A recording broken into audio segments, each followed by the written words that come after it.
अस्सलाम वालेकुम नाज़रीन। दादू रिपोर्ट हाकिम मशहूरी दादू प्रेस क्लब से कलम धड़न पारा मीरपुर माथेलो जे नौजवान बहादुर साफ़ी नसरुल्ला गडाणी ऐं सखर जे साफ़ी जान मोहम्मद महर जे कातलनि जी गिरफ़्तारी जे लाइ साफ़ी बांह ते कारियूं पटियूं ॿधी दादू शहर जे मुख्य कचहरी रोड ते हथनि में प्ले कार्ड खणी एहतजाजी मुज़ाहिरो करे धारणो हणी सिंध हुकूमत ख़िलाफ़ हियांव ॾारींदड़ नारेबाज़ी कई।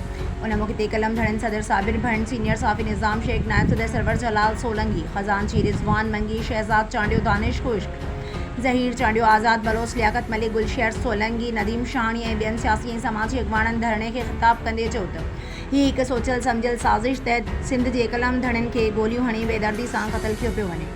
सखर जे जान मोहम्मद महर खे क़तल कयो वियो, हाणे वरी नसरुल्ला गडाणी खे बि साॻी तरह सां क़तल कयो वियो।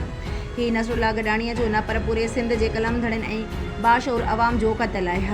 हर रोज़ हक़ सच लिखण ऐं उनजी ॻाल्हि करण ते कलम धड़नि खे क़तल कयो वञे, पर सिंध हुकूमत ऐं सिंध पुलिस ना अहलिय जी हद करे छॾी आहे। दादू प्रेस क्लब पारां पूरे ज़िले में 3 ॾींहं सरकारी ख़बरुनि जो बाइकाट सां गॾु सोग जो ऐलान करे दादू प्रेस क्लब ते कारो झंडो बुलंद कयो वियो आहे। हाणे सिंध जा साफ़ी ज़ुल्म ख़िलाफ़ चुप करे न विहंदा।